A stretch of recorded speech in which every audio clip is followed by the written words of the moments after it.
Pre-show quid pro quo. Eric, you get one question. It can be any question in the world. It can be, what is my favorite kind of plant? It can be, who's my favorite celebrity chef? It can be any question. Go ahead and ask it. Well, I saw on your Instagram that you used to work in a video store. I did, yeah. I'm wondering what your all-time favorite go-to movie is, like the movie you can watch a million times and never get tired of.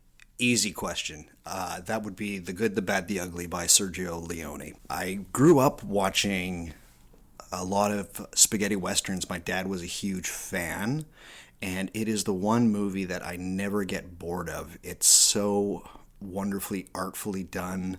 Everything about it, the characters are so vastly interesting, and it's a long film too. But I find that The Good, the Bad, the Ugly is almost like the pinnacle of well-made, if not cheaply made cinema. Everything about it, just the way the camera moves and informs the story, to the soundtrack done by Ennio Morricone, Clint Eastwood's acting, Eli Wallach's acting, Lee Van Cleef. To me, it's about as close as you get to a perfect movie. Without question, The Good, the Bad, the Ugly by Sergio Leone. Great question, Eric. Thank you so much for asking.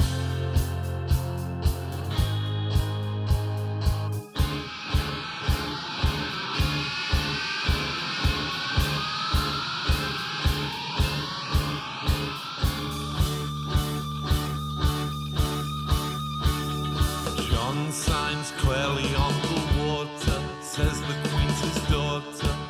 Hey everybody, welcome to What Magic Is This? Wondering if you've been enjoying The Life Eternal. My name is Douglas Batchelor, and in this podcast we're going to be talking about magic, the occult, the esoteric, the paranormal, the supernatural, and the weird. And if you've never listened to the show before, what happens is that I have a guest on the show.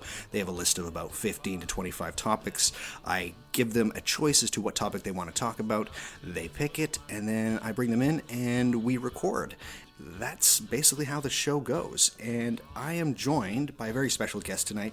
His name is Eric Millar. How are you, Eric? I'm doing great. Perfect. And now, Eric, you've chosen a person to talk about today, which means that we're going to be delving into what could be called the Fool's Gallery. And the Fool's Gallery is a subset of the podcast where we talk about a specific figure or person who has expanded and broadened the magical landscape. This is a bit of a cheat because you reached out to me saying that you really wanted to cover this one person, and I said, that's not really how the show works, but you know what? Chances are something will happen in the world, and then I'll need somebody to jump in, and we can definitely do this episode. And something did happen in the world, and so I said, you know what? Let's go for it. So you have chosen the excellent figure to add to the Fool's Gallery, Mr. Alan Moore. Now, are you a fan of Alan Moore at all? Oh, gigantic fan. I can remember the exact time and place I got my first Alan Moore comic. Which comic was that? Watchmen. I got the Watchmen collected edition from the comic book store in the Mall of America in 1998. Mall of America. Yep, in Bloomington, Minnesota. Wow, amazing. So, perfect. So we're going to be talking about Alan Moore today, and I can't wait to get into it. So just before we start, there's going to be a small little disclaimer here. This is not going to be a show about Alan Moore and his comics entirely, although we will fanboy out Eric and I from time to time. We're going to be concentrating on the more esoteric or occult side of Alan Moore. He calls himself a magician, the Wizard of Northampton. So we're going to be mainly focusing on that side of Alan Moore. Another thing to put in the disclaimer is that I am not a huge comic book fan. I read a lot of nonfiction. I do enjoy comics, and I definitely love Alan Moore's work. So, in fact, I adore Alan Moore's work. And I also want people to keep in mind the idea of process, not details. And if you're kind of scratching your head at this point, wondering what I mean by that, you'll see what I mean. So, Eric, with that, are you ready to talk about the wizard, Mr. Alan Moore? Oh, I am ready. Perfect. So, Born on November 18th, 1953 in Northampton, England. He was born in an area called the Boroughs, which is a highly working class area. Apparently, Alan's family had lived in Northampton and in the Boroughs for generations. Alan, of course, working class family, but he was a somewhat bright child, certainly brighter than a lot of the kids that he was surrounded by and friends with. He read a ton. He loved libraries. To this day, he still loves libraries. He started reading comics, and comic books in Britain were a little bit different than what we'd like to think of as comic books now, especially back in the 50s and the 60s. Eventually, he was able to get a hold of American comic books with things like The Flash, the Fantastic Four, and others. And this was incredibly important to him. They were different than British comics. The idea of the superhero was almost a god to Alan Moore, and he adored these comic books. Alan, he did pretty well in school. He was basically at the top of his class, so that his family decided to move him to a school primarily for middle-class children. He went from being the brightest kid in his classes in one school to the dumbest kid, according to his grades, in this new school. And he himself said that he felt extremely dumb once this switch was made. He eventually grew to dislike the idea of school. He said it was there to make you obey as opposed to learn. And this is a very interesting aspect of Alan Moore, is that he doesn't play by other people's rules. He certainly wants to play by his own. At around 1970, drugs became a thing for Alan, and eventually he was expelled from this school for being, in his words, the worst LSD dealer in history.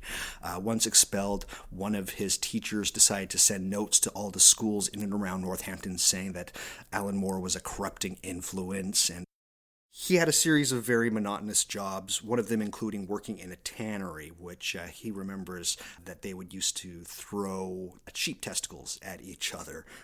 Yes. Eventually, he married Phyllis Dixon, and he moved out, found a place of his own to live with Phyllis, and then he worked for a gas board for a while. Now, Alan, of course, loved comics, and he would draw and write his own comics. And eventually, he began producing work for music magazines in England, while he would also collect unemployment checks so that he and Phyllis could live. Some of the magazines he worked for would be New Music Express or The Enemy in England, or Sounds magazine. And if you can find some of Alan's earlier work, it looks a lot like R. Crumb. Have you ever come across Alan's stuff that he's illustrated at all, Eric? Oh yeah. I've read through the Maxwell the Magic Cat series. Actually, that's perfect, because that is the next thing that we're going to talk about. Yes. How would you describe Maxwell the Magic Cat? Oh, from what I remember, it's like Garfield on acid. Correctamundo, I was going to say. Yes. Yes, it was produced in a newspaper in England. It is Garfield with a bit of a sardonic darkness to it. And what people don't realize about it is that it ran until about 1986. So even while he was making some of his more notable works, he was still producing Maxwell the Magic Cat, which is crazy. One thing I want people to realize about Alan is that he does a ton of work. He is constantly working, if not researching, but actually just writing, or at this time he was certainly illustrating. So work. That is something that Alan is really, really big on. Eventually, he dropped the illustration and centered himself on writing comic books. And it was with the help of a friend who he met when he was 17, Steve Moore, who I will talk about, that he suggested that he start writing for some of the comic book magazines that existed in England at the time. Reception to Alan was nearly immediate, and he was considered a bit of a rising star. Eventually, he started to write for 2000 AD and the Marvel UK. He wanted to have full stories where, he'd have the whole comic book issue to himself, but because he was somewhat young and not very well known, these publications, they only would give him 4 or 5 pages in which to do a comic book. And while he said that he was not very happy about this at the time, he considers it the best education. How can I tell a great story in 4 or 5 pages? So yes, he says that this was incredibly important for him. Eventually, he worked on the Ballad of Halo Jones, which it's a real treasure. It's one of the works of Alan Moore that not a lot of people know about, and until recently, it was somewhat hard to come by. But have you read Halo Jones at all, Eric? I have. I found copies of the old Titan trade paperbacks at the comic store I worked at. Amazing series. Yeah, it's really quite wonderful. And this period of time for Alan was fairly fruitful. He was definitely doing a lot of freelancing and whatnot. So Halo Jones was very popular. Eventually started with Warrior Magazine. He was given 2 ongoing stories to put in this magazine, and they are both incredibly important. It's quite cliche, but the rest is history.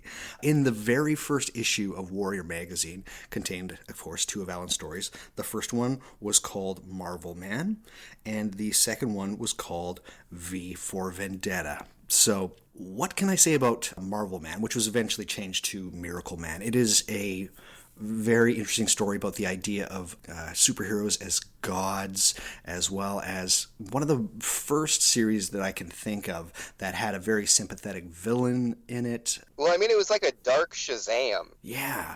It was deconstructionist Shazam. Yeah. Honestly, it was like super, super dark, super, super gritty. It was really kind of unusual for its time. Yeah, it certainly was. And not a lot of people know about Marvel Man, but it is definitely worth checking out. The other strip that I mentioned, V for Vendetta. So I'm just going to tell a little personal story. This was my introduction to Alan Moore. I was, as Eric mentioned, I worked at a video store. My friend at the video store, he knew that I loved English culture and English history. I like the ugliness of it. It's an imperial nation, but they can be so great and also so evil at the same time. And he suggested to give me a comic book. And I don't know what was wrong with me at the time. I think I was in my punk rock phase, like a comic book, whatever. So it sat around in my house, I think, for a good month before I even cracked it. And it was revelatory to me. Everything about it was brilliant. There's very few times where I remember reading a work of art that just completely bowls me over. Specifically in one moment where one of the characters in V for Vendetta, Evie, she's held prisoner, and something happens at the very end of her captivity that just, I remember closing the trade paperback that I had and throwing it across the room. That's how crazy it was to me. V for Vendetta, certainly in my heart, it has a very, very special place, and it is certainly seeing an artist kind of come into his own. So I had already kind of gotten my feet wet with Watchmen and a couple of his other series, so I kind of knew what to expect. Okay. But yeah, it's an amazing book. I think it was probably the first time I ever really got exposed to anarchism in pop culture. Right. I was that lame shithead who thought that, oh, I'm an adult now, I don't need to read comic books. And so when I eventually got around to it, I did not know that comic books could be this good. Comic books in the early to mid 90s, they were a bit hurtin'. It was, some people look at it very fondly, but I remember a lot of very buxom women being treated like shit is what I remember. It's very accurate, and then there's Pop Wolf. Yeah, yes. So I just had no idea that a comic book could be this excellent. V for Vendetta was an incredible success, as were Marvel Man, and DC Comics, they took notice of Alan, and they signed him. They brought him on board. But instead of giving him the keys to the kingdom, they gave him a poorly selling and unpopular series, which would be Swamp Thing. There's a ton that can be said about Swamp Thing. For one, it is breathtakingly original. Alan said that with Swamp Thing, he purposefully said that he wanted to do something completely new and original with comics with every issue or series of the story.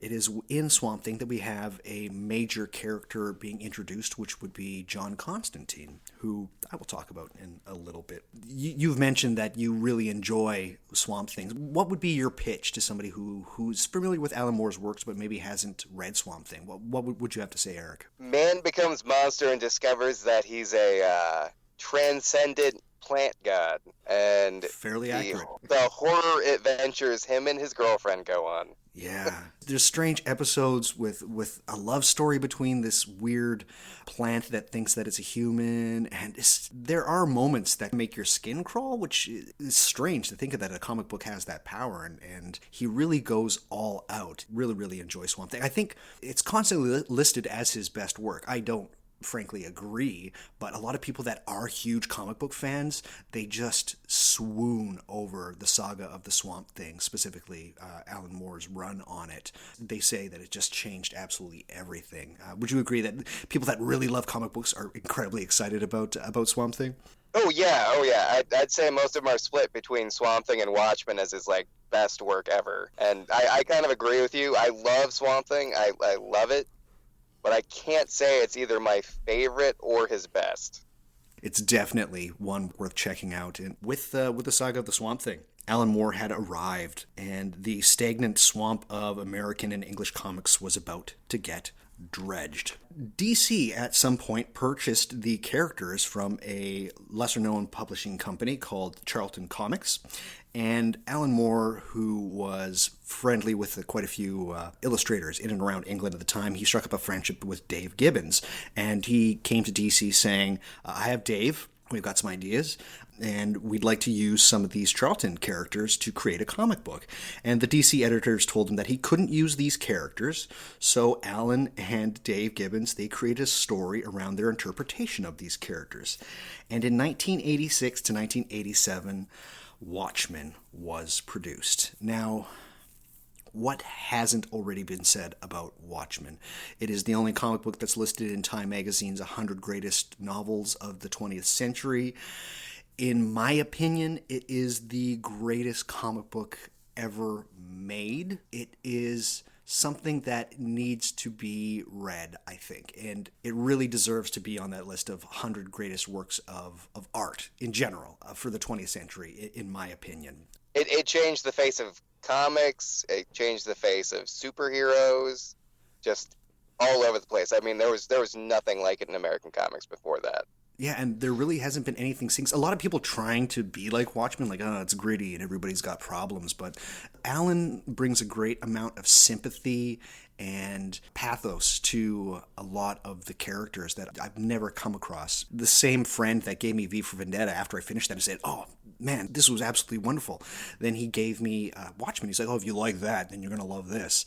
And I did the same fucking thing. I was like, a comic book about superheroes? Man, I'm too busy listening to, I don't know, the Buzzcocks or the Sex Pistols or whatever I was listening to at the time. I was young. I think I was maybe 18 or 19. Anyways, no excuse, but it sat around. I think that one sat around for 2 months. The cover didn't look interesting to me. I flipped through it like, oh, it's really garish and the coloring looks really odd. There's a lot of pink and bleh. And yeah, you crack it open, and I was lost. I could not believe what I was reading. Like, everything that I liked about V for Vendetta times 20. It was so unbelievably great.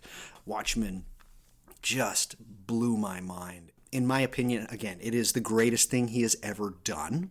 There's nothing else like it. So, yeah, it's such an important work. Not enough things can be said about The Watchmen, and it really changed everything for comic books. After this, he continued working for DC, and he produced a Batman comic called The Killing Joke, which concentrated on the character of the Joker. And I don't know if people know about the character of the Joker. Just kidding. Everybody knows about the Joker. This was where the Joker kind of came into his own. It's the story of the Joker and how what divides a hero from a villain is merely one really bad day. Batman had one bad day, and the Joker had one bad day. Alan Moore, he did not like The Killing Joke. He said it was incomplete. He could have done more work with it, but it was somewhat rushed. I actually would agree with him. There is seemingly something missing, and it does ramp up very quickly. But I think is it Brian Bollard who did the work for that one? Brian Boland. Boland, sorry. The artwork in it is fantastic, specifically with the revised edition that was released, I believe, more than a decade ago. But Alan Moore really dislikes it, but it's the comic book that basically solidified the motivations of the Joker. Things got very sour with DC somewhat quickly. Eventually, Alan Moore decided that he didn't want to work with DC anymore. He said that, look, I'm under contract. I'll finish V for Vendetta, because V for Vendetta, Warrior Magazine that it was originally published with, it went under, so V for Vendetta remained unfinished. DC bought the rights, and Alan Moore said, look, I'll finish V for Vendetta, but then I'm done with you guys. So it was back to him freelancing and being independent, and this is what Alan refers to as the wilderness years. Eventually, one of the books that he produced was in a two-parter book called Brought to Light, and he, working with the artist Bill Sienkiewicz, produced a comic called Shadow Play. Now, it's a hard book to get a hold of. I don't know if it's been reproduced. It very well might have, but I'm not too sure. It is about conspiracies and the U.S.'s involvement in various conspiracies around the world. What can I say about this? For Alan, you can see just how much research he does. He really goes full out on connecting certain things, and the artwork itself is dreadful. Bill Sienkiewicz really goes out of his way. If you can find Shadow Play or Brought to Light, it is certainly worth checking out. Have you read Shadow Play? I have not. I heard the audio version. Oh, really? Well, you know what? I was just going to talk about the audio version. What do you think of the audio version, Eric? It's all right. I mean, Alan Moore is a questionable voice actor. Very much so. It's very funny to see a Midlands accent, heavy, thick Midlands, Northampton accent, try to do an American accent. Yeah. But it's fun enough. I really enjoy it, but I don't think it has anything on the actual illustrated Shadow Play. It's really quite wonderful. Also included in this strange wilderness period is a comic book that he did called A Small Killing. In Alan's opinion, one of his favorite things that he's ever done. I really enjoy it. It's a very human comic.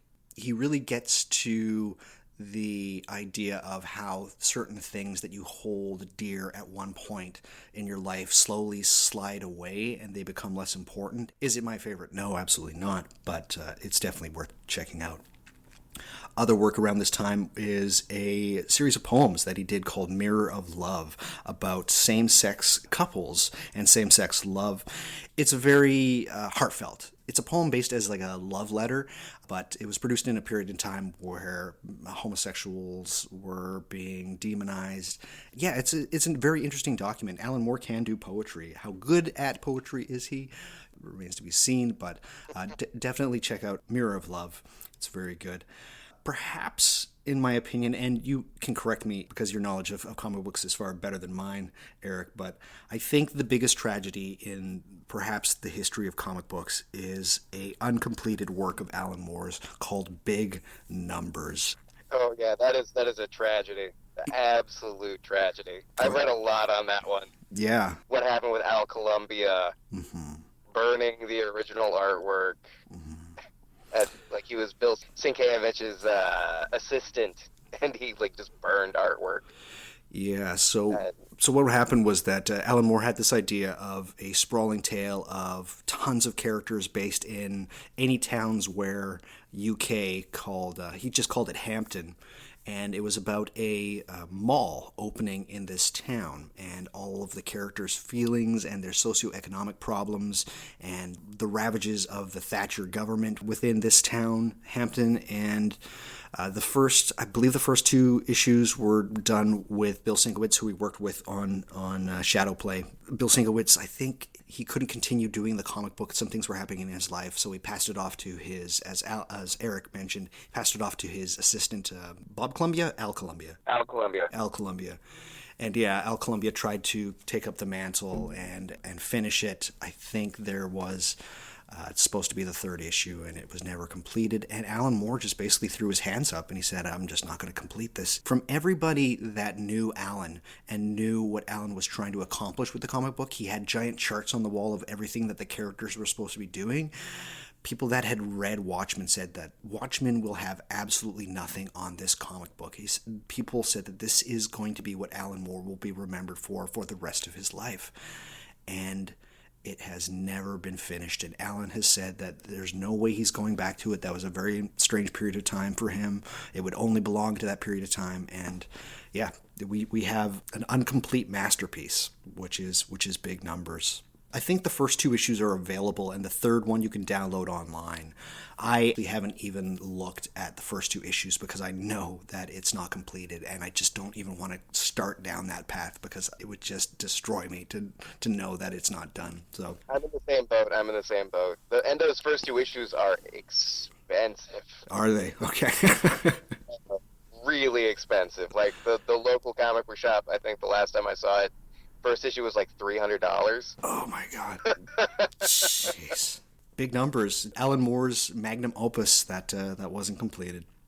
Also continuing with his wilderness years, he produced a series of comics called From Hell. Now, in my opinion, From Hell is the greatest thing he has ever done. It is not his greatest work, I would say, to get somebody introduced to Alan Moore, but I think that From Hell is a perfect product. There's several experiences that I would love to have again for the first time. Probably up at the top would be my first time reading From Hell. Every chapter was mind-blowing to me. It's a magisterial work about the Whitechapel murders and Jack the Ripper. He combines all of this incredible knowledge and research about the supposed details of Jack the Ripper, and he melds them all together. I can't say enough about From Hell. It is a perfect product, in my opinion. Very brutal. Definitely not a superhero comic book. The artwork by Eddie Campbell, who was a very good friend of Alan's, is top-notch. The idea of an artist matching a writer of a comic book, I can't think of a better example than Eddie Campbell for From Hell. These were produced in a publication magazine in the UK called Taboo, and it was for artists to try and, do things outside of the norm of normal comic books.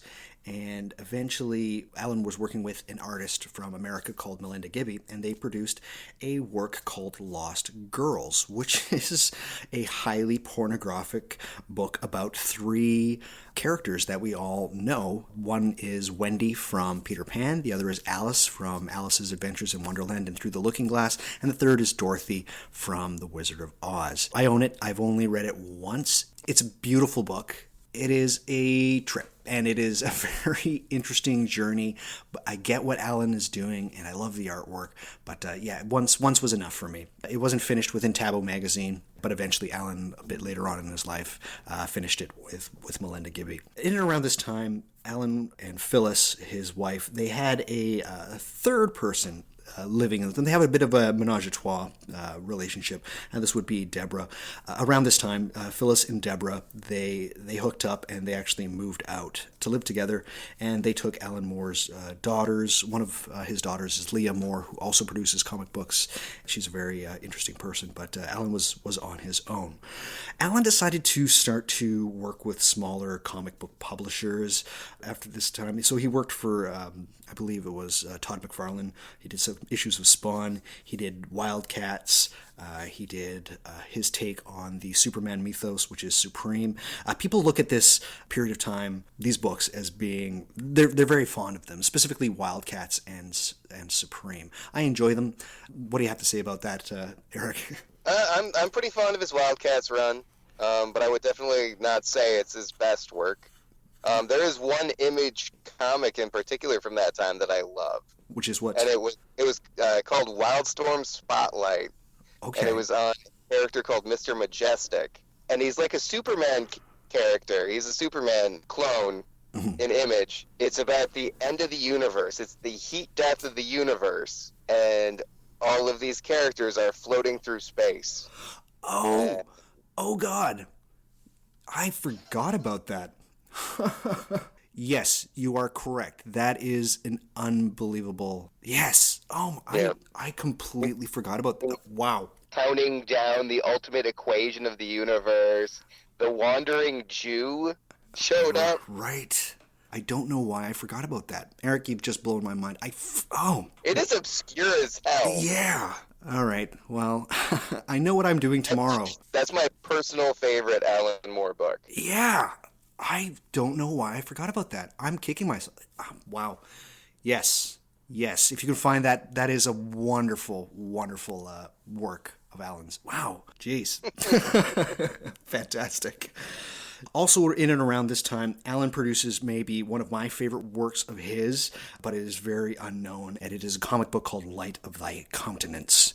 And if you haven't read it, I don't want to spoil it for people, but try and find it. The first couple of pages, you'll be like, I get what you're doing here, Alan, thank you, but just stick with it, because it is a very ugly and misanthropic work. The villain, who is the main character, is just glorious. In 1996, Alan Moore produced his first novel, Voice of the Fire, and I can just say here, I know it's just me saying how much I love Alan Moore. Voice of the Fire is a marvelous work. He's written 2 novels, but if you want a really wonderful hint of how good Alan Moore is as a fiction novelist, Voice of the Fire is the one to go to. His other work is a bit long. I will talk about it. But Voice of the Fire is basically, it's all around Northampton at various points in history. But it starts from 400 BC with a chapter called Hobbes' Hog, in which it's written from the viewpoint of not a caveman, but a primitive human being. To try and wrap your head around how the character talks is incredible, but eventually you get it, and then it's almost like you're reading English. There's a chapter in that about a Roman in England, in Northampton, and he's at a bar and he witnesses a bachelor or a stag party ceremony. It's this Roman's job to check counterfeit Roman coins. And at one point he's going through the coins, and he realizes with a series of counterfeit coins that the gold quotient of these coins, these so-called counterfeit coins that he's supposed to check, have more gold in them than the Roman Empire's coins. He just feels so disheartened, and he said, at that moment that I weighed these counterfeit coins against the real coins, I knew the Roman Empire was over. So he throws his work and his abandon to the wind, and he joins the pagans of Northampton. I love that book. Every chapter, he so falls into other voices and other characters. I don't think I've read a book where a writer could so fall into different voices in one cohesive work. Yeah, it's a very stunning book. It's maybe in my top 5 favorite things that he's ever produced, for sure.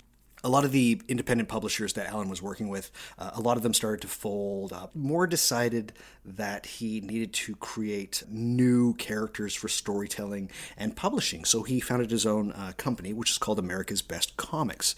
Included in these are Tom Strong, which is... It's enjoyable. It's a boy wonder as an adult. Very interesting. Another in this publishing company was League of Extraordinary Gentlemen, which I adore. Specifically, the second book, the character of Mr. Hyde from Jekyll and Hyde takes on new meaning. He basically takes fictional characters from 1850 to about 1930, and he combines them and he creates a story around them. Like a superhero team, not unlike the Justice League. It's wonderful. Also included with ABC is a series called Top 10, which is maybe the second tragedy, because it's only... The Top 10 itself proper is only about 12 issues long. There's a prequel to it called The 49ers, and then there's an addendum called Smacks. Top 10, and I don't know if you agree with me, and this might be a bit controversial, well, as controversial as it can be about comic books. I think the Top 10 is the last great comic book that Alan Moore wrote. It is a city of superheroes, and within this city, they have a police station also run by superheroes, and it is fantastic. I can't get enough of it, and specifically the second issue. I don't cry easily, and the second issue had 2 moments in it that made me cry uncontrollably, and I don't want to ruin it for people. Yes, one of the moments was later stolen for a TV show called True Detective. I'm not going to... The tragedy of Top 10, that it's only 12 issues long. I just wanted so much more of it. But as the British do, specifically with their television, it's like, I'm going to make the greatest thing, and there's only going to be this much of it, and then you're stuck with that for the rest of your life. There was supposed to be a season 2. Oh. There was supposed to be a season 2. Yeah. And what killed it was Wildstorm being bought out by DC. Exactly. So, with that, Wildstorm, who was producing America's Best Comics, yes, they were bought out by DC. Initially, DC said that, don't worry, Alan, we know you hate us, but we're not going to change anything of yours. You can continue being your weird and wacky self. Don't worry, there won't be any interference. Cut to very quickly, they started interfering and started censoring his work, and he remained pissed off, and as Alan Moore does, he threw all of the toys out of the pram, and he said nope, nope, nope, nope, and he created an apocalypse within the ABC universe, and it is all gone, leaving all the stories that could have been told untold, which is unfortunate. Since then, Alan Moore has been in slow retirement. There's many projects, but no more monthly deadlines. In 2003, a documentary called The Mindscape of Alan Moore was produced about him. It is wonderful. In 2007, the artist that he worked with in Lost Girls, Melinda Gibby, they married and continued their collaboration on Lost Girls and eventually published it completely. He had a short run of about 6 issues of a magazine called Dodgem Logic. It's okay. It's okay.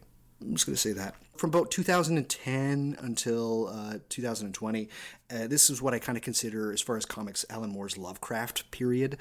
He produced 3 works, The Courtyard, Neonomicon, and Providence. Courtyard's fine. Neonomicon is iffy. It's iffy. It's iffy. I get what he's trying to do, but yeah, I'm just going to say,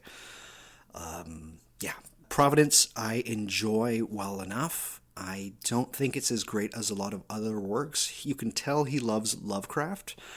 If you're a fan of H.P. Lovecraft and you haven't read Providence, you have to. Other things that he's been working at, he produced from about 2008 till it was eventually released in, I believe, 2016. One of the longest books ever written, called Jerusalem. It is based around the area of Northampton, called the Boroughs, where he lives currently and where he was born.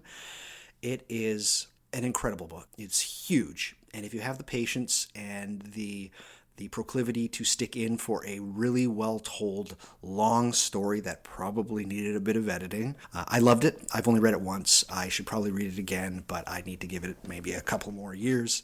There's definitely chapters in there that I'm just like, I don't know why this chapter is here. If you like Voice of the Fire and the way that Alan Moore writes, there's plenty more of it in Jerusalem. Just last year, Alan Moore finished up The League of Extraordinary Gentlemen. With that, he said that I have retired from comics. He's done. He's no longer doing comic books. And once it was released, a lot of comic book writers such as Neil Gaiman and Warren Ellis, they basically said, congratulations, enjoy your retirement, etc., etc. But kind of in like a little winky, like, Alan has said he's retired before. We'll see. But also, the last 10 years, he's produced a movie called The Show with a good friend of his, Mitch Jenkins. 10-year project. It was supposed to premiere at South by Southwest in 2020, but because of something that happened in the world, it's delayed. Alan is still working on things, but he's on his own schedule. He still lives in the Boroughs in Northampton. And according to people that live in Northampton, I had a friend who lived in Northampton for about 2 years. Alan is just like another guy. He's just another dude who looks a little bit strange. That's the life of Alan Moore. Is there anything that I've missed, Eric? Captain Britain. Yeah, Captain Britain is, there's a lot of, like, magic and weirdness in that book. Yeah, I mean, it's like basically a superhero powered by an extra-dimensional Camelot. I haven't read Captain Britain, but... It's good. Alan Davis is probably his best artwork in that. Okay. It's really hard to get your hands on, like a lot of other Alan Moore work. Marvel pissed him off, too, and right. They can't keep up in print. Yeah, he's always known as the author or the creator of the works or some strange moniker because he takes his name off of a lot of things. He definitely is the throw all the toys out of the pram kind of person. And he hates people taking his work and he hates major comic book publishers. He just removes his name from everything. It's like, fine, I'm not getting paid. Fuck this. I don't want to be associated with it at all. What I admire is that he always gives his share to the artist. Yeah. He just says, you can have my money, just don't put my name on it. Yeah. Yeah, which is admirable, but even still, according to people like Dave Gibbons and David Lloyd, it's like they don't really pay the creators very much, and so they're not really getting very much. Oh, comics. Wow. So, as I mentioned, Alan Moore, bit of a strange character, calls himself a magician. Now we're going to get into it. Early warning signs. The first early warning sign is definitely John Constantine.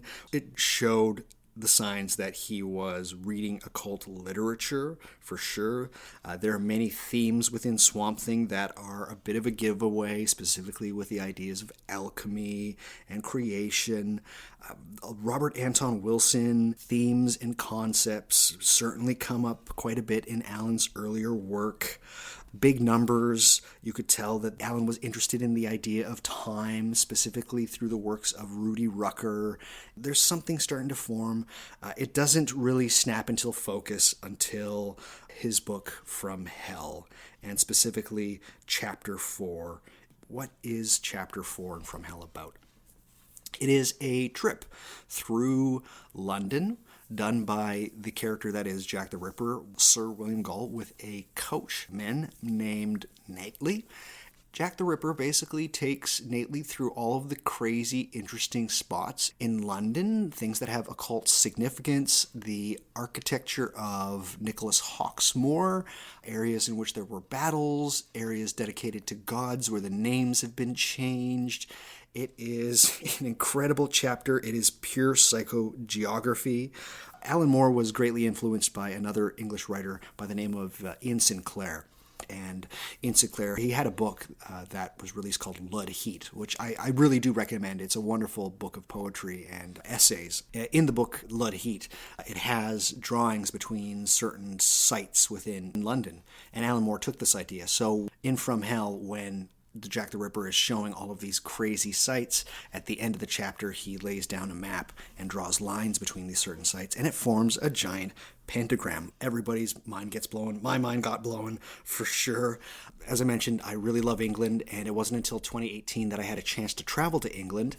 And the first thing that I was going to do was I was going to take the From Hell Chapter 4 tour, and I did.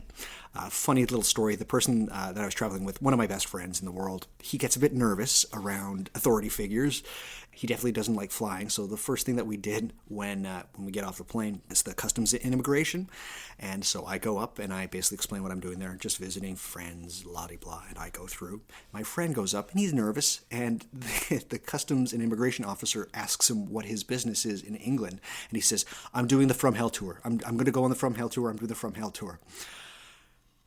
I think the customs officer just looked at him and was like, all right, stamped his passport and sent him on his way. To this day, I make fun of my friend for thinking that the customs and immigration officer has any idea what the Alan Moore From Hell tour is. Anyways, I did the tour. I highly recommend it for anybody who visits London, with one caveat: you cannot use the subway. You can only travel by bus or by walking. But it is a fantastic way to introduce yourself to the city of London. And you go all over London. And I spread it out over 2 days, so probably for the best to do that if you can. But going on a bit of a tangent, in the story, at one point, Knightley and William Gull stop to eat kidney pie, and William Gull says to Knightley that the one place gods inarguably exist is in our minds, where they are real beyond refute, and in all their grandeur and monstrosity. And according to Alan, when he wrote that, he said that my life had to change. He had written something incredibly true, and he would have to sit with that. And sit with it he did. Eventually, he came to the conclusion that he had to reorganize his life completely around that statement. Now, before this moment, the occult and the esoteric were curiosities and fascinations for Alan. Then he wrote Chapter 4. That might be the reason that I love From Hell, is that it's the point where I see a man or an artist start to untangle a lot of occult ideas that they've had for a long time. On November 18th, 1993, Alan Moore celebrated his 40th birthday. He was surrounded by a bunch of friends, Neil Gaiman being one of them, and he got reasonably drunk. And in Alan's mind, instead of having a midlife crisis, Alan said that, I'm going to do something different. And he, at this 40th birthday party, announced that I'm a magician. His friends were all like, okay, Alan, yes, sure. But Alan meant it. He said, I'm a magician, and I'm going to really lean into the occult. And at a later time, Alan realized that words are very important. And he said that one must be careful what words you use, because when you label yourself something, chances are that is what you will become. And people, please give this a bit more thought, because it is very true, specifically those of us that work with the occult or the magics. Be careful what words you use to label yourself in certain things. Words do have a power. If you have worked with the Greek magical papyri, you know that words used and spoken properly have a power to them. So, I think we might have to backtrack a wee bit here, Eric, and talk about Steve Moore. Steve Moore was friends with Alan since he was 17. Steve actually organized, I believe, the first comic book convention in 1969. Steve is incredibly instrumental with Alan Moore's life in general.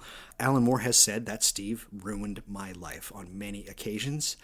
Steve wrote about several comics. He worked for the Fortean Times, but he was a magician.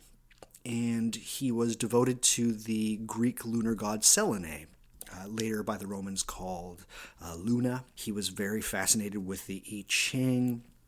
Eventually, one of his books called Somnium was produced. I read Somnium. It's good. People should check it out. But get a counter and count every time that Steve Moore uses the word sweet or sweetness, because I think that an editor probably could have gone through and at least got rid of, 500 sweet or sweetness. And it is his exegesis on Selene, the god Selene. I just want people to understand that there is no Alan Moore the magician without Steve Moore. Much of Alan's initial magic impulses come from Steve. His influence cannot be understated at all. And there's a wonderful homage to Steve in a work that Alan did called Unearthing, which you can get as an audio spoken word, or you can get as a book with photographs by Mitch Jenkins. It's just about Steve and his life growing up in Shooters Hill in Kent, which is a part of London. It's kind of on the far east side of London. Very interesting place. When I first visited London, that was where I was staying. Yes, Kent is interesting. If you want to know more about Steve Moore, that's probably your best place to go. Have you read any Steve Moore comic books? I have not. I know at the end of America's Best, he wrote a few issues of it. He wrote a few of Tom Strong. Yeah. But he was like a fair to middling kind of comic book writer. He wasn't like spectacular in any way. No, but he definitely took his magic very, very seriously. And it was one of those things that throughout his entire life, Steve's life, magic was very important to him. And Alan definitely took that from Steve. So what's the best way to start with Alan Moore and magic? Perhaps the single greatest distillation of Moore's magical ideas up until about 2010 is in another comic that he produced in the ABC line called Promethia. It is Alan Moore's magical and occult exegesis. It is about the character of Sophie Bangs, who at one point becomes possessed by Promethia, who is the god of imagination and story.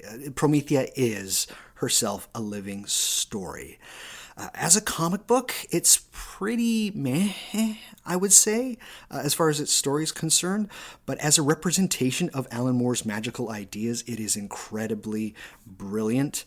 The artwork is stunning. I think J.H. Williams III, he just kills it.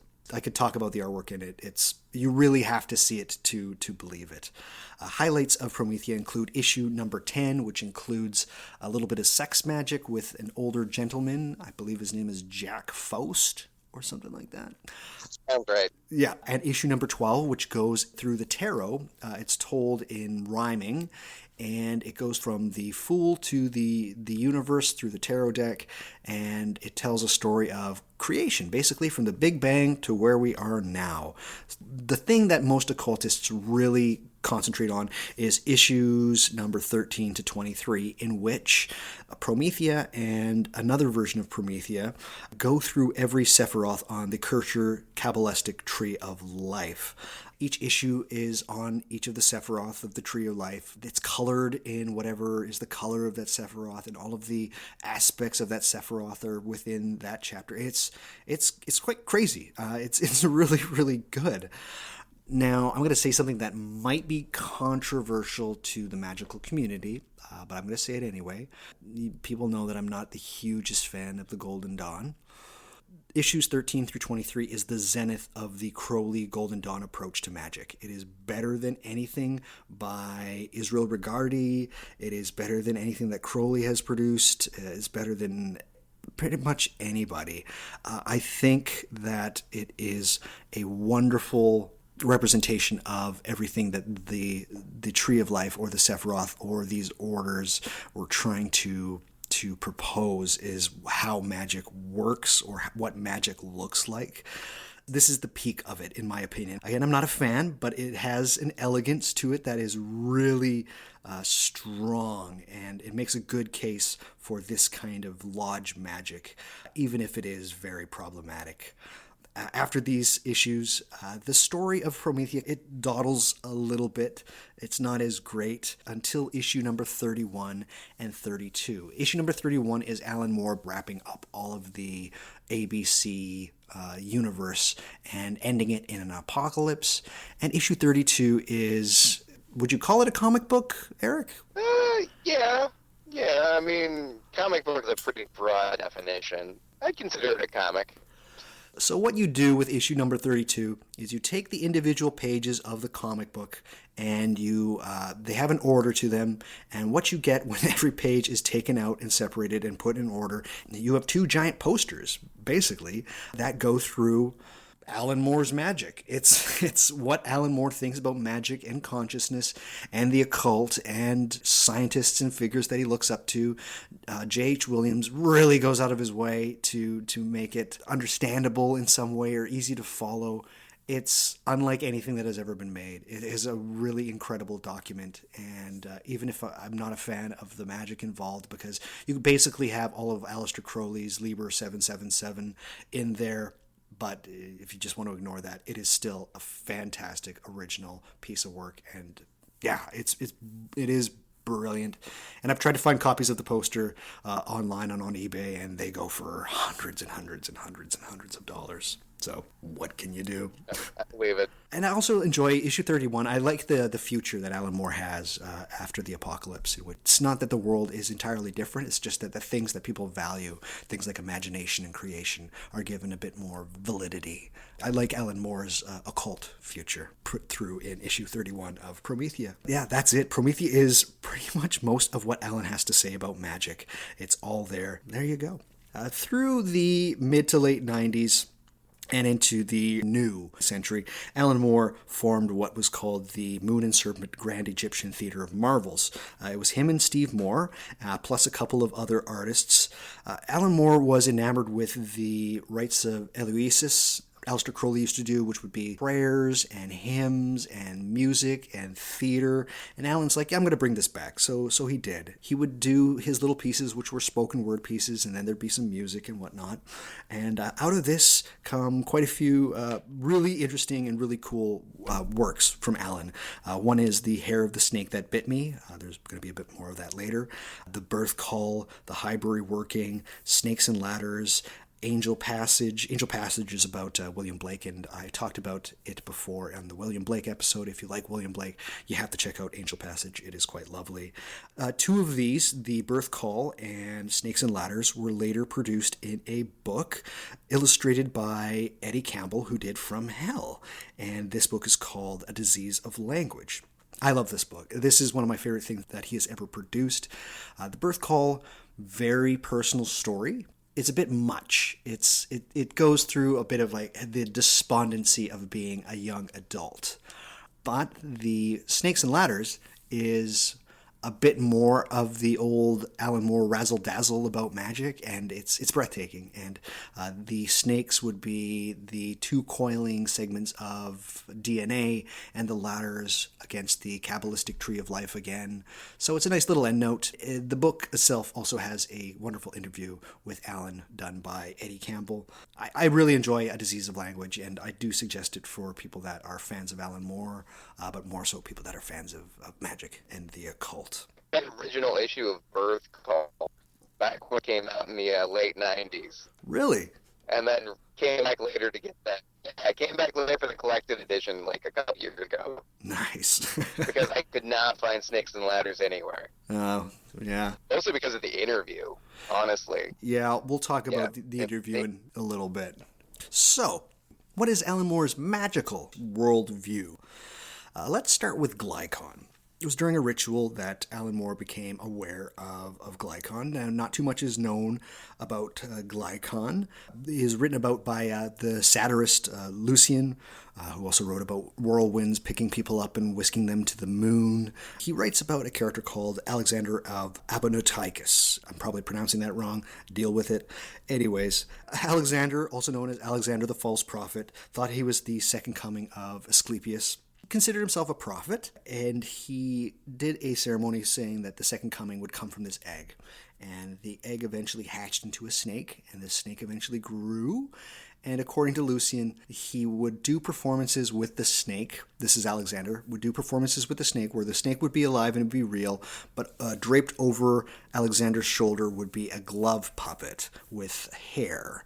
And the snake would talk to the disciples of Alexander. Yeah, interesting. It is a real thing. We know that it existed. There was a cult of Glycon. This was specifically in and around the Balkans. At one point, I believe it was Romania, had an image of Glycon on their money, and this was recently. And we have Roman coins from in and around this period with images of Glycon too. Some say that the cult lasted as long as the 4th century. But this idea of a false prophet and a fake god struck a chord with Alan. And Alan decided to take this as his personal god. And he said to Alan, the idea of a god is that God. Again, going back to chapter 4 of From Hell. The idea of a god is God. And the idea of a fiction, even if it is a fictional god, that fiction to Alan is real. So, to Alan's mind, everything starts off as a fiction. Everything we have around us, from chairs to objects to the things we create, they all start off as fiction. And eventually it is through creation of the imagination that they become real. So even things that are not real are real. So if you can wrap your head around that, that is a major tenet of what Alan Moore's magical worldview is. Gods are real as they are ideas. A fake god basically exemplifies this, which is why Alan Moore decided to choose it. Moore said that writing and the use of words to create stories is working magic. A magician works with symbols and words. To cast a spell is to merely spell. A grimoire is a grammar. And so Alan just runs with it. And being a comic book creator and somebody who's very creative with the use of language, Alan Moore doubled down on this. So in a nutshell, Alan Moore's magical worldview is we use our imagination to create changes of consciousness, not just with us in creating these works, but by giving them to the world. And we should look towards creating art that really pulls people out of their reality and their consciousness at that moment and experiences a different kind of consciousness. Think of me when I first read V for Vendetta, and this one moment that I don't want to ruin for people, but that was me having my shit flipped due to this kind of change in consciousness, if that makes sense. This is what Alan Moore's worldview is in a nutshell.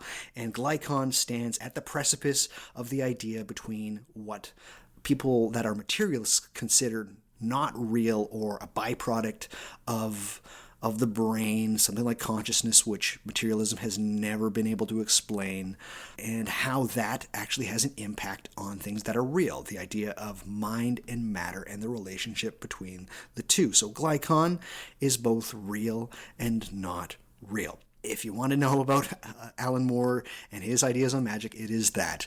It is the creation of art and artworks to be able to, as you are working them, create a change of consciousness, and then once it is produced or released into the world, that it itself changes consciousness as well.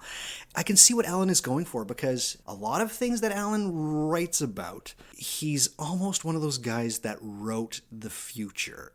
Things like in V for Vendetta, where he just thought, well, the idea of having cameras everywhere seemed like an interesting idea that in early 1980s would seem like a bit of an anomaly. But Alan in V for Vendetta is like, yeah, there's going to be cameras watching everybody everywhere. We're living in that world right now. Things like the V mask, which, I mean, he hates the fact that it's being used, and anytime somebody uses it in protest, they're basically paying Paramount and DC Comics. But the image of the V mask from V for Vendetta is everywhere as well. Alan definitely has this strange way of, the works that I produce can actually change consciousness in a strange way. Would you agree, Eric? Oh, yeah. Yeah, I completely agree with that. Alan is a creative person, and he views magic as art. We'll get into this in a little bit, but another big thing that Alan Moore has is an idea. And though I'm not a huge fan of Hermetic Kabbalah that Alan Moore adores, hey, it works for him. There's one thing that I really love from Alan Moore that I use a bit more than anything else from Alan. And so not unlike some of his heroes, such as Carl Jung's Collective Unconscious, or more specifically Karl Popper's World 3, and other figures that he doesn't really bring up, people like Henri Corbin and his Mundus Imaginalis, Moore decided he needed a model of the imagination and a model of ideas. And this is what he calls idea space. So materialism and science has a hard problem with consciousness. Magic and consciousness are connected, according to Alan Moore, but consciousness inhabits or actually is a space. It's kind of a bit of idealism in there in a way. When he came up with this idea, he was very fascinated with the idea of space for consciousness itself and the imagination. I think it was called Qualia space, and then he took it from there. It is a shared mental plane where ideas and concepts have metaphorical solid forms. A bit paradoxical, but there you go. Where similar ideas are grouped together. We all have access to this seemingly universal space, but not many of us utilize it or travel outside of what our houses are. Our houses are our consciousness, or to Robert Anton Wilson, that would be like your reality tunnel. To Alan, that's like your house. You know of all the objects in your house, and that's where most of us stay. But the streets and the neighborhoods belong to everybody outside. We're just basically hoarding shut-ins. But if some of us would venture out a little bit more and play in these areas outside of the house, perhaps, yeah, things will start to happen, and we have a greater access to the imagination and to consciousness in general. Example of idea space. So I'm just going to go with this one. So let's take something that Alan's very fond of, the idea of gods. So let's start with 5 gods. We've got Osiris, Balder, Attis, and Dionysus. They would have a frat house in idea space for the Death and Resurrection Club. The leader of this club, or of the frat, the guy probably throwing most of the parties and planning a lot of the things, would be Jesus Christ right now. Jesus would probably have the nicest room. Back in the day, it used to be people like Osiris, but Osiris was like, I'm a little bit, I can't do it anymore. So Jesus is like, don't worry about it.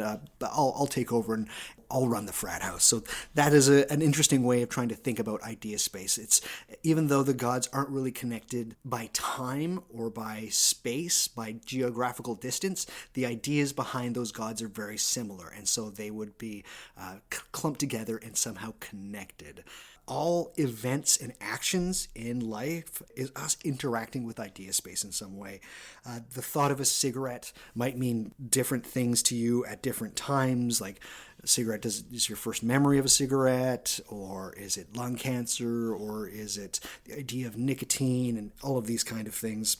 It's elegant in its simplicity, although I wish he would go a little bit further with it, but I'll talk about that a little bit later. I'm all for parsimonious models. This idea space is something to certainly keep in mind. if I can. And if you want to know more about Idea Space, check out, as Eric mentioned, check out the interview in A Disease of Language. No talk about Alan Moore would be complete without Fossil Angels. Originally, it was supposed to be produced in a magazine about the occult called Chaos. That's K-A-O-S. Number 15. The Chaos was started by another magician called Joe Birocco. It was never published, and Alan Moore said that he was going to later produce it in a magazine that he was going to start called Atziluth. And if you're a fan of Kabbalah, you'll know what that means, which was also never made. It might have eventually become Dodgem Logic, but yeah. It was released in 2010, Fossil Angels, this essay, although it was written in 2002. It is Alan Moore's testament of magic up into about 2002. Again, he was still working with Promethia at the time. It's in two parts. At least it was separated in two parts when it was finally released in 2010. The first part of it is magic's premise historically and its current state. And the second part is magic is art. So part one demolishes quite a bit of, let's say, lodge magic and what people look up to in magic, like John Dee in the Golden Dawn. He also does a really good job of demolishing the idea that magic is science. It's ruthless and it is near vitriolic, and I love it. Some of his words that he uses, he's very poetic. He talks about sorceress karaoke and how the Golden Dawn was a museum piece. Anyway, I don't want to ruin it for people. If you're interested in magic and you've not read Fossil Angels, you have to read Fossil Angels. Yeah, I'm just going to say that.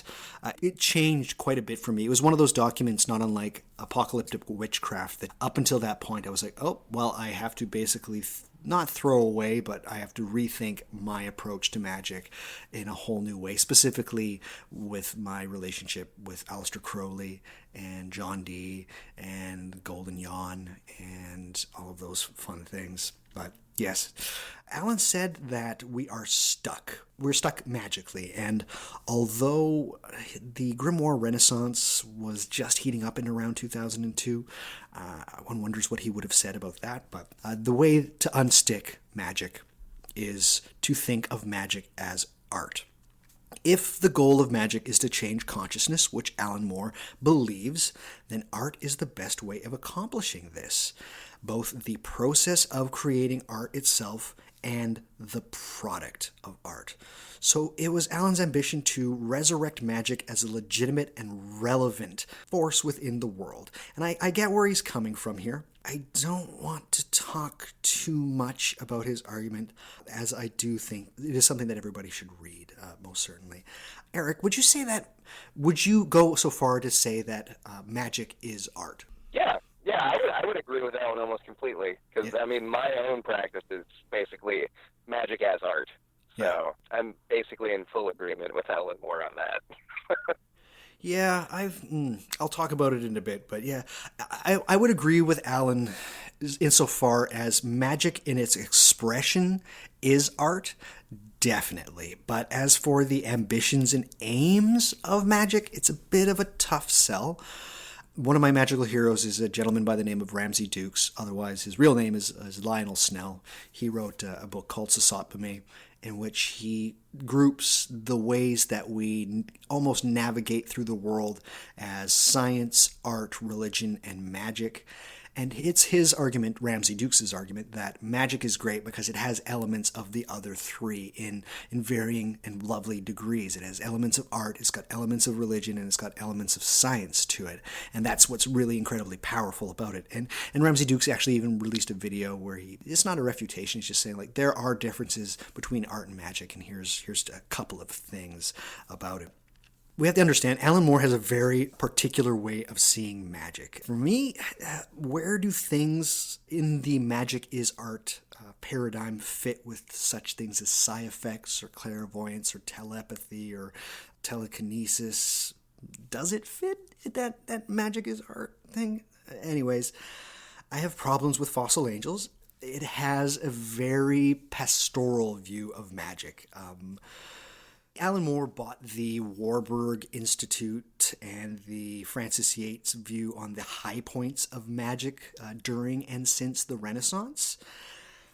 fuller understanding of magic's history tends to demolish this view of magic as the noble art or the great work. And yeah, one wonders what Alan would think if he, again, I don't know what Alan's reading, but if he would read things like Frank Clausen's The Transformations of Magic, or anything produced by the Magic in History series by Penn State University Press. They have a very different and certainly more historic view of magic, and I don't think Alan has the full picture. Magic exists in stories. I get it. And the legends, and it can be anything you want it. I get it as well. But a fuller, rounder understanding of the history of magic, I think, is very beneficial to both practitioners and artists who call themselves magicians. Fossil Angels.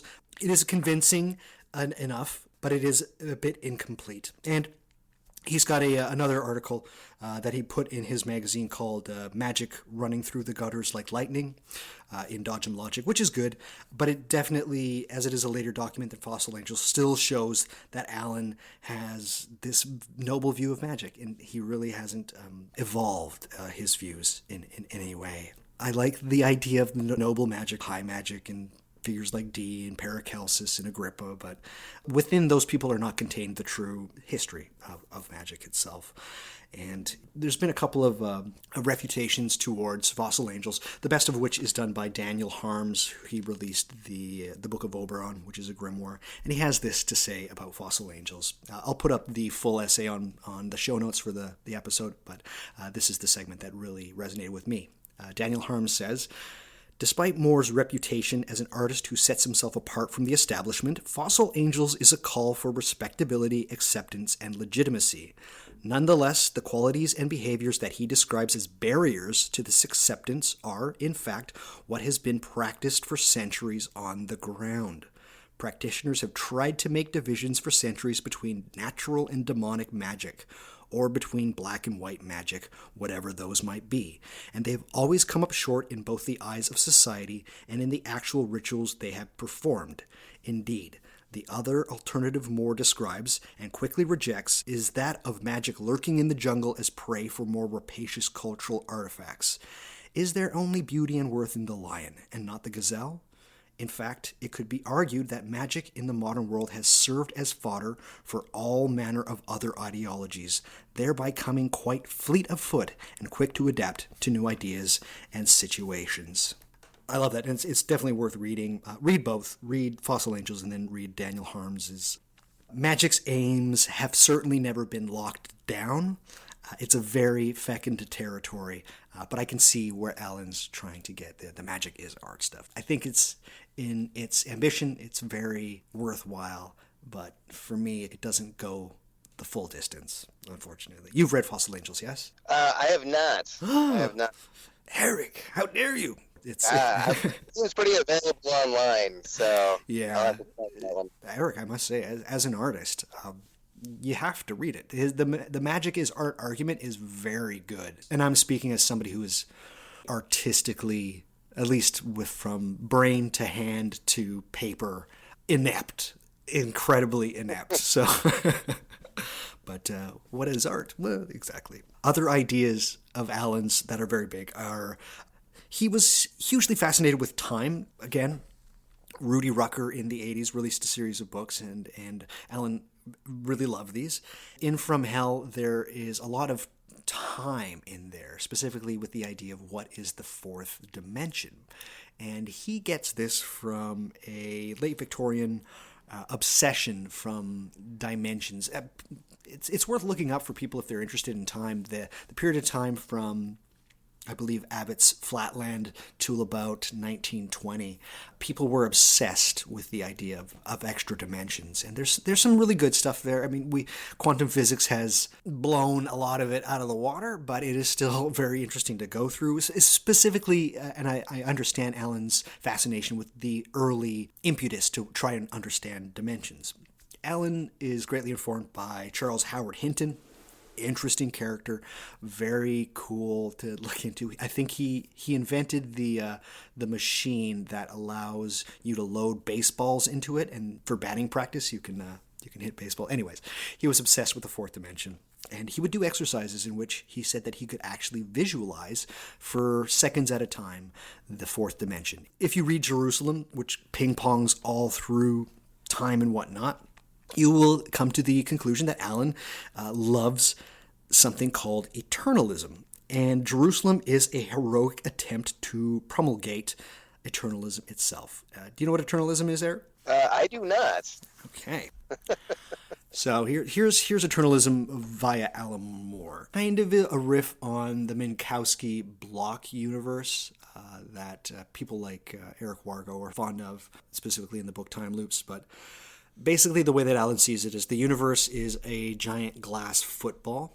And at one end of the football, because it's tapered, is the Big Bang, where everything just comes from one point, and at the other end is the big crunch, where everything will come back together again. And inside this glass vessel is all of history and all of time there. It's static. It is everything you've ever done, your death, everything, your past, your future, everything is there encased in this glass football. Alan explains it as thinking about strips of film. And if you look at strips of film, you are seeing frames. You're seeing small little pictures. And those are unchanging. You could go 20 years later, the image on the frame of film will not have changed. But what does change is consciousness. And he equates consciousness to being the projector that has these strips of film. And as it is run, that is where movement comes from. And that's how we understand time. That's how consciousness understands time. So all of our moments are like strips of film being run through the projector of consciousness. Yes, that's where the movement of time comes from. You can think of it from the moment we're born to the moment we die. We're just caterpillaring through time. He says that we are entities in a huge space-time block, that every moment is always already there. And this is what Alan Moore calls the life eternal. So there is no end to life, therefore there is no death, and that we are beings of forever. So I'm going to paraphrase here, because I thought this was quite fun when he mentioned it in an interview. I think he did it in a library, but I couldn't find it again. When somebody asked him, what do you think about death? Alan says, I don't believe in death. There is no death. I can prove that there's no death through eternalism. When somebody asked, what do you think happens when you die? And he stopped for a second, and he just went, well, in his accent. I'm not going to try and do his accent. Or maybe, no, you know what, I'm not even going to attempt. He says that when you die, it's like you taking a car and driving on the highway and leaving a major city in which there's a sign. And for us, when we die, it just says, you have left the third dimension. Hope you enjoyed your time. That's Alan Moore and eternalism. And I do wonder, though, what he would think of some of the more recent works like Other Worlds by Christopher White, or more specifically, one of my favorite books of all time now, Time Loops by Eric Wargo. So if somebody knows Alan and listens to the podcast, can you please get him a copy of that book? Because I think it would blow his mind if he has not read it yet. Yes, please, somebody, if they know Alan, just people leave copies of it around Northampton. Put it in all the pubs and chip shops and Tesco's. Put them in Tesco's. Let's talk about a couple of the magical hijinks of Alan Moore. So early on in Alan's career, he was in a sandwich shop in London, just passing the time, and somebody happened to walk into this sandwich shop, and that person would be John Constantine. He said that the people that had drawn Constantine up until this point, they did a good job. Yeah, it looks like Sting from The Police, and later Sting. He said that this person that walked into the coffee shop was exactly how I pictured John Constantine. Apparently, Alan was just awestruck in watching him, and Constantine, or whoever this person was, just saw that Alan was there, looked at Alan, nodded in acknowledgement, got a sandwich, and left the shop. According to Alan, that part of him wanted to run out and follow him, but he thought that wouldn't be a very good idea. So there's that. He met Constantine again when...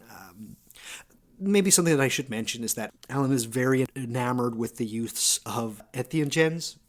He loves psilocybin mushrooms. That is his go-to. He thinks they're fantastic, and a lot of his rituals, if not all of his rituals, involve the use of psilocybin and entheogens. During one of these entheogenic rituals, he walked to the kitchen to get himself a glass of water, and who should be sitting at the table there? None other than John Constantine again. He said he had a small conversation with Constantine, and John Constantine revealed the ultimate secret of magic. Do you know what that is, Eric? I do not. Yeah, he said that Constantine, in 5 words, revealed the great and ultimate secret of magic, which is this: any cunt could do it. There is it. And I agree. I agree with John. I really do think anybody can do magic, and yeah, that's a wonderful story from Alan. And apparently, he walked out of the kitchen and finished his little ritual, and when he came back, Constantine, of course, was gone. I love that story. That's probably one of my favorite stories. During another ritual, Alan contacted a demon. I'll just say a demon that is first mentioned in the Apocrypha. It's also in the Ars Goetia. That would be Asmodius. Alan said that this entity or demon was incredibly terrifying to him.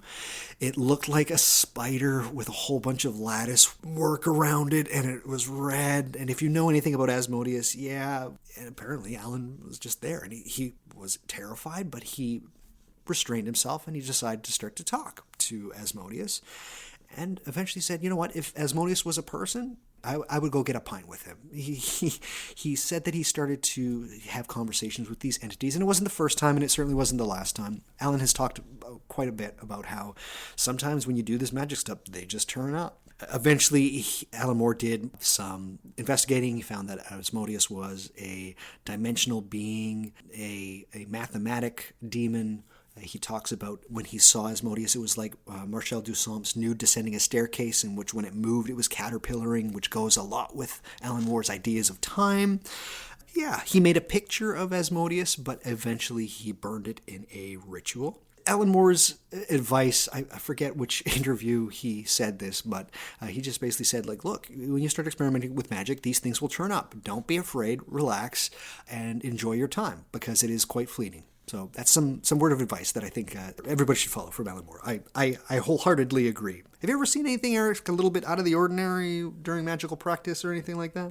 No, not really. No? Not really. But I'm usually focused on something in particular when I'm doing it. So, like, the only weird things I see are the things I make myself. There was another experience also during a ritual in which he and his wife, Melinda Gibby, they were on mushrooms, and Alan decided to take a little bit of a rest, and Melinda came up to him and saw that he had cobwebs in his eyes, and there were worms and blood in his hair, and she wondered if she should wake Alan up. Apparently, while Alan had his eyes closed, he had a vision of himself in a World War I trench on the field of Ypres, with dead bodies surrounding him, and he was looking at his foot, and his foot was covered in maggots. Artillery was going off all around him, and the only thought that he had was that he hadn't had sex as this young man. When Melinda woke him up, apparently Alan was inconsolable. He cried for an hour. He just felt this absolute devastation and the absolute waste of young human life that we do in wars.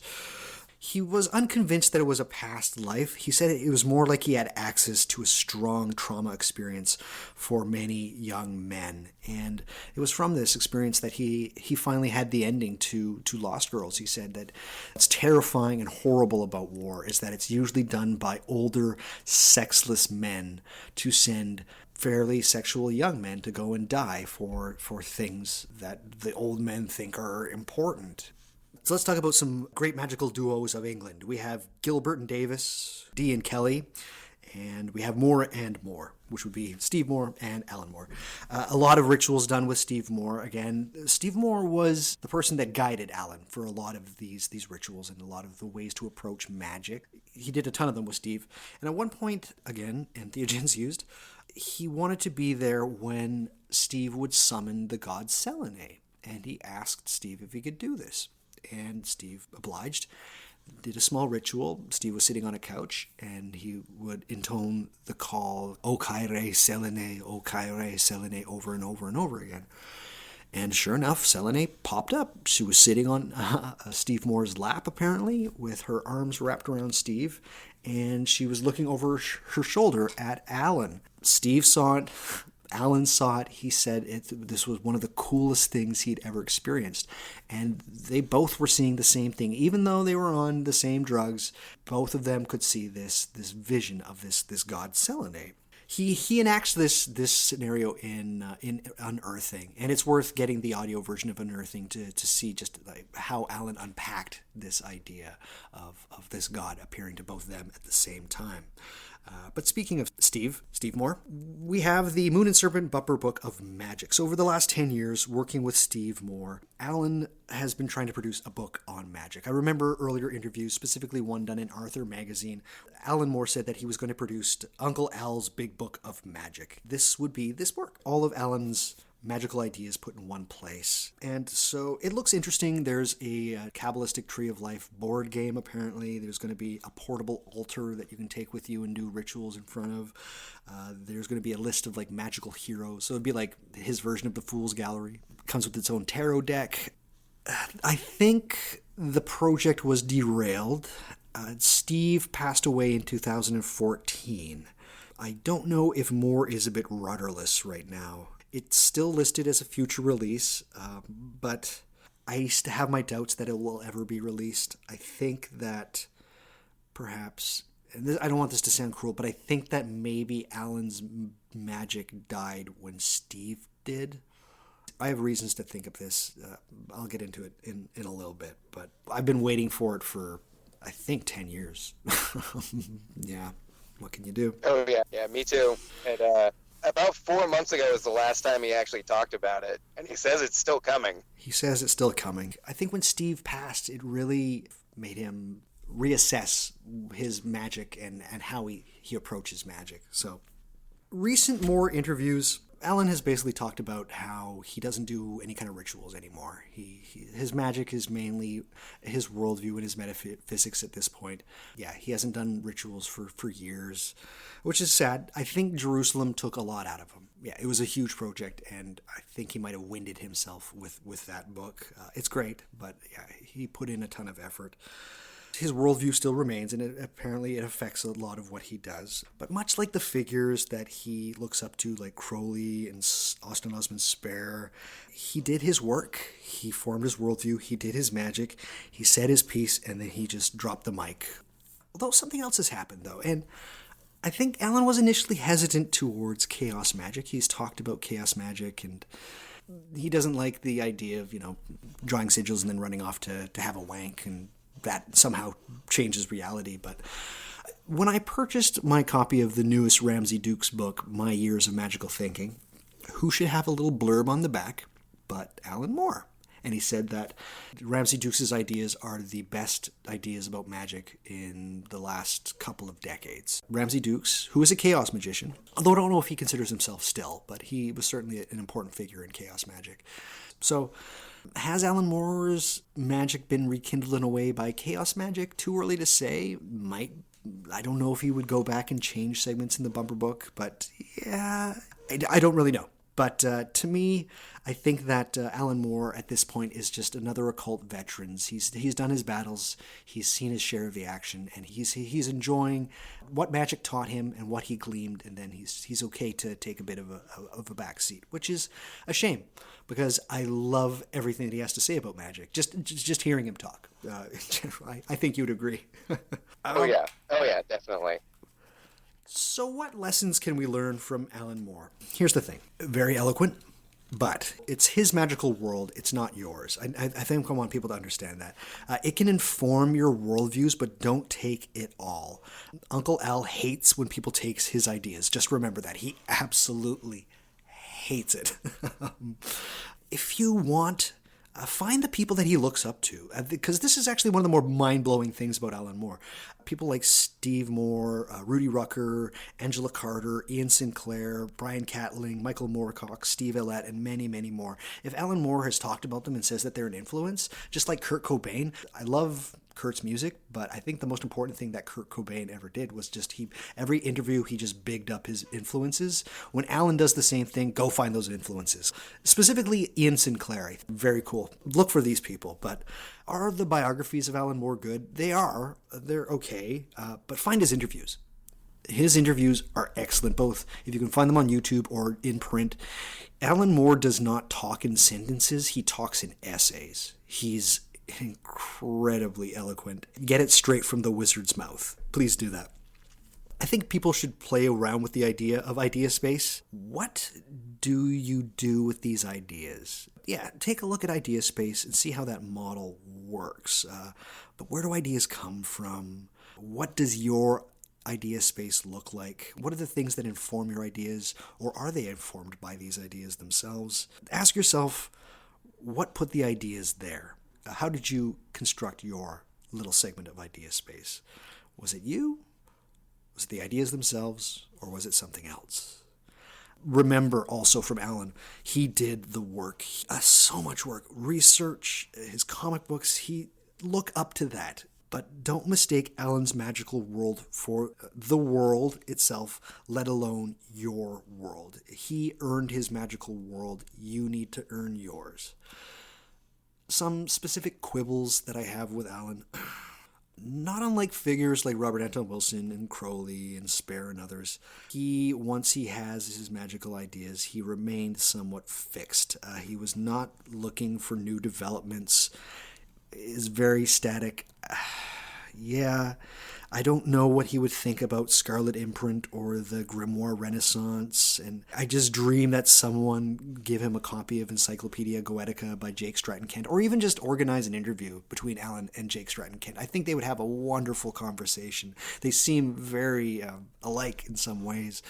Alan's magical worldview is informed by this idea of noble and high magic, and yeah, it's interesting because I think, and Alan lands quite a bit on the whole it's all in your mind, that's all, which plagues people enamored with noble magic, like Agrippa and Dee and Paracelsus and Aleister Crowley, and yeah.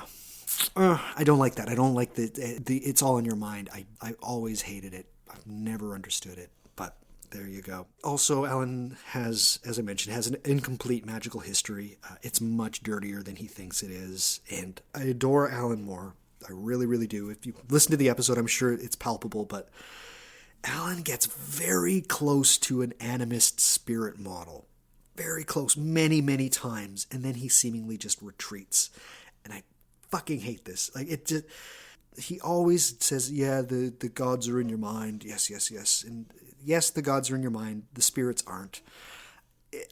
Alan, he nearly gets there. And I'm not saying it's better. It's just a different model. But if he just opened that door a little bit and walked through, he'd be able to see that, oh, guess what? Some things might be outside of myself. Specifically, I don't know if he's done too much more on Jung's idea. What Jung talks about when he says that you don't have ideas, ideas have you. I think if he incorporated that a bit more into his idea space, that would be incredibly beneficial to his worldview. But again, he's done his work, he's done his job, and there you go. But yeah, I just saying that it seems like he gets so far and then he retreats when the thought of an external agency rears its head. I don't get it. I think the other thing that is very important, that instead of saying magic is art, it is better served as saying that my magic is my art. I think that's a better way of looking at it. But I cannot deny that he hasn't formulated a marvelous magical world for himself. It's his, and like the comics publishers that he despises, it's best to keep them with him. It doesn't mean that you can't enjoy it, though. His world is like his art. Thought-provoking, austere, mind-bending, scary, psychedelic, emotive, sexy, and when it comes down to it, thoroughly entertaining. And with that, that's the episode, Eric. You made it. You did it. You crushed it. Yeah. So I hope, as a fan of Alan Moore, as you are, that you learned something today, and definitely something to look forward to as far as reading Fossil Angels, because I think you'll love Fossil Angels, Eric. I really do think you'll love it. I am looking forward to it. I looked it up today. I was going to try to read it today, but I read an issue of Swamp Thing instead. Hey, there you go. Keeping it real.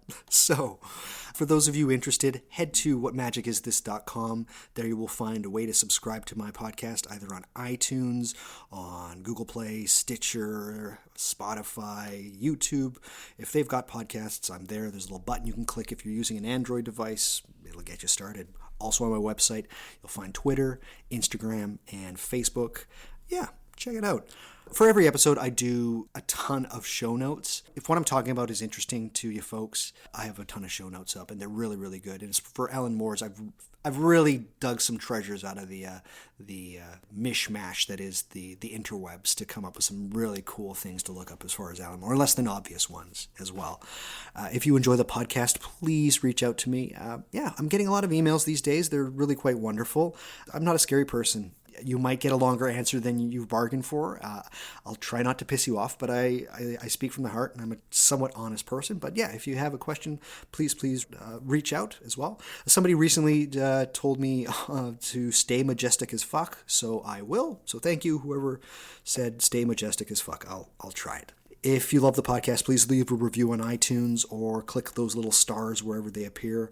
But better than that, tell a friend. Tell a friend about my podcast. If you have a friend that's kind of like you and likes the magics and the occults and the weirds and the paranormals, tell them about my podcast. Spread some love is all I'm trying to say. Eric, you're an artist. You've created a couple of things. You've created what is called the Disruption Generator and the Impossible Game. Do you want to tell us a bit about both of these?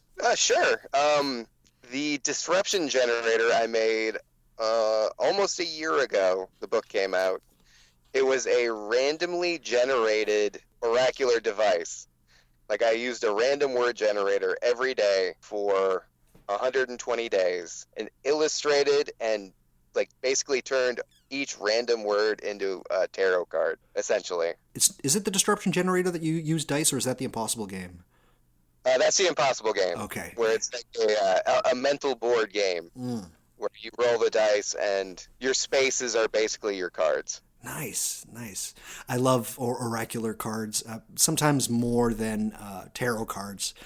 I don't want to sound...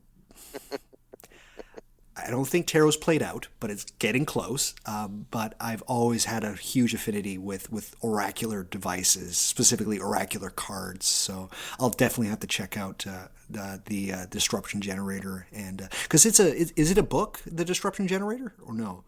It is. It is a book. It's a geomantic oracle. Right. Hey man, I'm all for bringing back some bibliomancy. Okay. Underrepresented. Yes, very much so. And the Impossible Game. Want to tell us a little bit about that? The Impossible Game is basically an infinite board game that you play in your mind. You roll your dice, and whatever space you land on essentially works like a tarot card. You can do it as a spread if you want to, but how I picture it is somebody playing the game of life done as a tarot read. Nice. How's reception been for both of those? Pretty good. As far as my books go, those have been the best ones I've actually sold. Those have been my best-selling, most popular books. They've gotten a lot more attention from those. Previous to that, I did mostly just illustrated books and comics.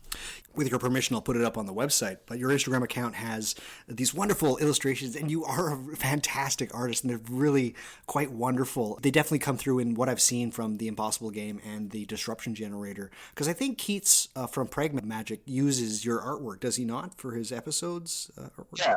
Every episode of Prag Magic uses a different component from the Disruption Generator. Yeah, and mine, let's talk about myself a little bit more. I remember when mine came up, I felt there was this little that little back of the spine feeling I sometimes get. I've talked about it before, but it was oh, something a little special there about that artwork. So I loved it, and so thank you so much for doing that artwork, and keep it up. Please keep it up, Eric, because it's really wonderful. And I just got my first CERB, which is in Canada, if you're out of work, which I am right now, the government's paying you to live. So I will be purchasing the Impossible Game and the Disruption Generator. So please check it out.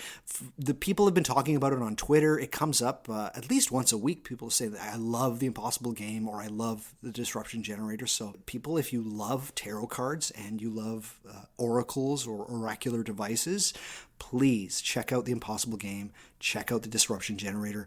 Where can people find you, Eric? I am Outlet Press outletpress.com. It kind of has a collection of links. I'm Outlet Press on Instagram and Twitter. Most of my stuff ends up on Instagram right now. Most of my art. I have like 890 posts on Instagram right now. I love your artwork though, and I just want to talk a little bit more.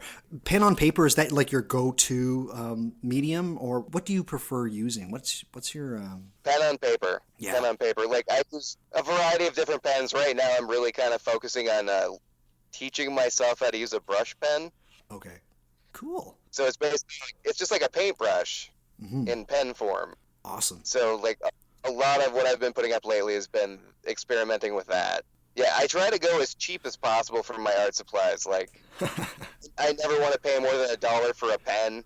There you go. I never want to pay more than $10 for a sketchbook. Yeah, art is attitude, right? How much of your worldview or your magical proclivities not infect, but how do they inform your artwork? In a weird way, it's kind of the other way around. Wow. Okay. Because I used to work a lot with hypnagogia. Yes. A lot of hypnagogic work where I would just lay down, get half asleep, and I would come up with a painting, and then I'd finish a painting in about a week of whatever I pictured, and then just eventually it just kind of built into a spiritual practice of I'd make art, and whatever the art was, it was just like the act of making art became my spiritual practice. People, listen up. This is important stuff. And I've talked before about hypnagogia again and again. It is a wonderful thing, and it's so informative and instructive in how you do magic and art. It really is. Just like Eric said, you can get to a certain space, and there are things you see, and you don't know how they get there, whether it's idea space or whatever, but there's definitely something to investigate there. I love it to death. Please, everybody, check out Eric's work, Outlet Press. It's fantastic. I love it. And I'm not just saying that because you're on my show. It is really cool. And when you first joined on Instagram, because you were one of the first people actually that really started to reach out and you were putting, I think you put a review of my podcast up on your Instagram account saying, hey, here's some great podcasts. And then you said, this is the best podcast I've heard in a long time. I was like, oh, okay.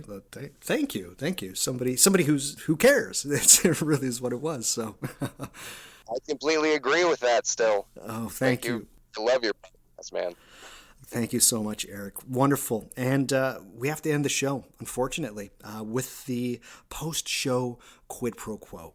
And we're going to keep it somewhat on topic. Alan Moore, in recent years, has stated that the superhero culture that exists now is embarrassing. And certainly with Disney buying Marvel and just the avalanche of films being released about superheroes, do you agree or do you disagree with Alan's sentiment that superhero culture at this point in the timeline is embarrassing? I completely agree. Okay. It is very embarrassing. Explain. I think that the superhero comics at this point in time try too hard. They hold up the past with so much reverence. They try to pick up social issues and run with them in the stupidest possible ways. Yeah. And the creators are just basically maintaining trademarks. Right. They're not making stories. They're maintaining like identities of fake characters to sell T-shirts. Very branded. Yeah. You know, in the 80s, comics were still trying to tell stories, and the 90s, a good chunk of it's still trying to tell stories. But superhero comics now are just they're candy. And the movies themselves, I have not seen. I'm trying to think of the last superhero movie I watched. It might have been Logan, but I haven't seen any of the Marvel Avengers. I don't know what it is. I just logged off after a certain period of time, which is strange because I have friends who I greatly admire. They're being like, no, this is the Star Wars of our generation. And I just go, is it really? Because I'm very fond of The Matrix 1 and a little bit Matrix 2 and Lord of the Rings, but this is this generation's Star Wars. I don't know. I didn't find the characters that interesting, even in comic book form. Like Captain America is okay, and Iron Man's okay. It's just, I don't know. What do you think of the films and whatnot? I actually kind of like the Marvel movies for the most part. There have been a few stinkers, but for the most part, they've been entertaining at the very least. I wouldn't call them like deep. Yeah. Like I kind of agree with Scorsese when he says they're not cinema. It's a roller coaster. Yeah, it's a roller coaster, and that's very true. I mean, they're just entertainment. I think anybody trying to pull anything else out of it is kind of reaching. Yeah. I mean, I find most of them entertaining. Marvel is pretty good. I mean, other companies have been putting out some pretty nasty, horrible garbage, but Yeah. There's been articles released by tons of people that basically say like superheroes since the 80s and the 90s and up till now, these are the new pantheon of pagan gods. And my eyes roll into the back of my head so fast. It's not that I can't see the similarities. Again, two very good tools that every magician needs is context and comparison. So yeah, I can see the comparison between these. And this is going to sound really like, I guess, 17-year-old, but it's the corporatism of superheroes is so prevalent and pervasive in these products that to me, these new pagan gods seem like they were born out of articles of bad faith, because DC and Marvel, they don't give two shits about their creators. They really don't. And even the people that created all of your favorite characters, like Bob Kane, and I forget the guy who invented Superman. Schuster. Yeah, Schuster and Siegel. They saw very little money. The people that come up with these, and even Alan Moore, the people that come up with these great ideas that make these corporations just so much money, they see none of it. And it is a true agreement of bad faith. So that's what I go with. It's that they're pagan gods of a bad faith. Make of that what you will, people. So. oh yeah, like it's like Jack Kirby said, comics will break your heart. Oh, Jack Kirby's story is tragic.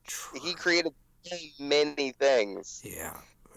Like everybody says, there wouldn't be a Marvel without Stan Lee. There wouldn't be a Marvel without Jack Kirby. Agree, 100%. Yeah. He even tried to make his own gods at one point at DC Comics. He made his own gods, and it was really amazing. It's an amazing story arc. Yeah. And DC it's not selling enough. Fuck it, it's canceled. It's canceled. Yeah. I don't know. I agree with Alan that it's a bit much right now. We need new blood, we need new stories, we need new art. As entertaining as these things are, I get it, but we need an injection of a new kind of magic or some new gods is what I'm trying to say. And they don't even need to be like superheroes. I think that there's enough stories out there floating around idea space that we can grab something really beneficial for everybody. Who knows what form that will be, but I await patiently. Yeah. Perfect. Eric, thank you so much for being on my show, and thank you for all the kind things you've said about the podcast. It really means the world to me. So, and thank you for being so receptive. Oh yeah, it's amazing, man. I love it. Thank you so much. I hope that sometime in the not too distant future, if I was to ask you to come back on the show, you would. Hopefully not as long. We've been recording for about 2.5 hours.